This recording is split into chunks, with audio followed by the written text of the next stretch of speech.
So as I was saying, this is the right dome of the diaphragm, and this is the peritoneum which is getting reflected on the diaphragm, and this is the left dome of the diaphragm. So as you all know, the diaphragm is bifurcating the thorax and the abdomen, and over here you can see the lower part of the diaphragm. You can see this is the vasculature of the diaphragm, okay, and over here this is the arcuate ligaments of the diaphragm, okay. Over here you can see the arcuate margins of the diaphragm, and this is a right cupula of the diaphragm, and over here is the left cupula of the diaphragm. Now diaphragm, as you all know, has certain openings, okay. At the T10 level it has an opening for the inferior vena cava. So this is the opening, at the T8 level it has an opening of the inferior vena cava. Then at the T10 level it has the opening for the esophagus. So see, this is the esophagus, okay. This is the muscular tube which is present in the thoracic region, okay, and it opens into the abdominal region. See over here you can see this is the esophagus, okay. This is the esophagus, this is the lumen of the esophagus, okay. So this is opening at the cardiac end of the stomach in the abdomen. So this is at what level? It is at the T10 level. And the descending thoracic aorta, see, this is the descending thoracic aorta, okay. It opens as at the T12 level, okay, and continues as the descending abdominal aorta, okay. So these are the openings in the diaphragm, or the major openings I am talking about. Apart from that, the diaphragm also hosts many other openings for small structures such as thoracic duct, esophagus vein system, okay, and the phrenic nerves and everything like that.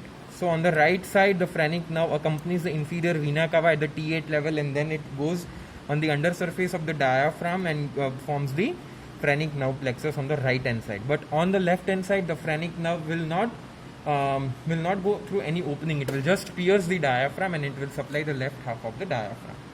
So over here, now coming to the thoracic region, over here you can see this hollow muscular tube which is passing down, which is passing forward, which has a curve, okay, extending, see, first from the left side, then going somewhat on the left hand side, right, from left to right, and then again from right it is going to the left hand side, okay. So these are the curvatures of the esophagus, okay. So this structure is the esophagus. Just on the left hand side, see, this is the very elastic structure present, okay. This structure is the descending thoracic aorta. So as you can see, the descending thoracic aorta is related on the right hand side with the esophagus, okay. As you go down, the esophagus will lie in front of the descending thoracic aorta, okay. Now the descending thoracic aorta, as you all know, it gives certain branches in the mediastinum, such as the mediastinal branches, the esophageal branches, then the posterior intercostal branches, okay. And as you all know that the posterior intercostal vessels of the right hand side has a longer course because it has to cross what? It has to cross the intervertebral disc and the vertebra, and then supply the right hand side of the intercostal space. But the left hand side has a shorter course, okay. Apart from that, it gives other branches to the trachea, other branches to the lungs, that is the bronchial vessels and all that stuff, okay. Now just anterior to the this is the esophagus, and this is the descending thoracic aorta. In just anterior to the esophagus, you can see this structure. This is your trachea and the bifurcated trachea, okay. See, you can see the bronchus which we have cut, okay. So these are the bronchus, these are the right bronchus, this is the hyparterial and the eparterial bronchuses, okay, on the right hand side. And see, this is the left sided bronchus, okay. See, this is a left sided bronchus, you can see this. So the bronchus and the tracheal bifurcation is the most anterior structure in the posterior mediastinum. This posterior to it there is the esophagus, and on the left hand side you have your descending thoracic aorta. Now in front of the trachea you can see this structure. These are the branches of the arch of aorta. We have removed the heart, but the branches of the arch of aorta is still there over here, okay. So these are the branches of the arch of aorta. Apart from that, in the posterior mediastinum you see the thoracic sympathetic trunk and the thoracic duct and the azygous system of veins, okay. So over here I have dissected the one-sided descending thoracic aorta.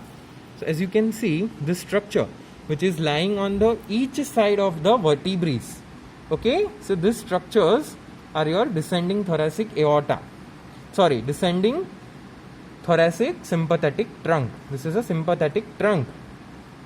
Okay, these are the sympathetic trunk. And as I mentioned in the lecture, from the medial side of this thoracic sympathetic trunk, it gives certain branches. These branches are the splanchnic nerves, which lies just in front of the intervertebral disc and the vertebral bodies. So these are your splanchnic nerves.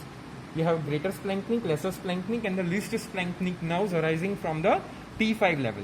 Okay, so this is the this has to be fifth thoracic vertebra, and this is the first branch of the thoracic sympathetic trunk, forming the greater splanchnic nerves. Okay, thoracic duct is a beaded structure which comes out from the diaphragm and goes above, and it crosses from the right to the left hand side. But over here it is not seen, because as the body degenerates, the thoracic duct will also degenerate. Okay, the most important striking structure you see over here is the azygous system of veins. Now if I reflect this esophagus, you can see this blackish structure over here. See, these are the blackish structure over here, and if I am reflecting the aorta over here, you can see this posterior to the aorta, the descending thoracic aorta, you can see another blackish structure, this one. Okay, so on the right hand side it is the azygous system, and on the left hand side it is the hemiazygous and the accessory hemiazygous system. Okay, so the right hand side is from the azygous system of the veins. So this is the azygous system of veins. Okay, it is formed at in the abdominal region by the right lumbar vein and the right subcostal vein, by fusion of that, and then it ascends upwards. Okay, and has tributaries of the right posterior intercostal vessels. See, these are the posterior intercostal veins draining into the azygous veins. Okay, see, like this. And as you all know, see, this is also over here also it is seen. Okay, going into the azygous system of vein, as you all know. And then as you all know that this azygous system of veins also receives the drainage of what? The hemiazygous system as well as the accessory azygous. So see, as you can see over here, this is the accessory hemiazygous system, and at the T5 level, see, it is draining where? Into the azygous system. Yeah, see, it is draining into the azygous system. Okay, fine. And this nerve, which is, you can see on the left hand side, this nerve, okay, which is passing along with the esophagus, this nerve is the left vagus nerve. Okay, thank you.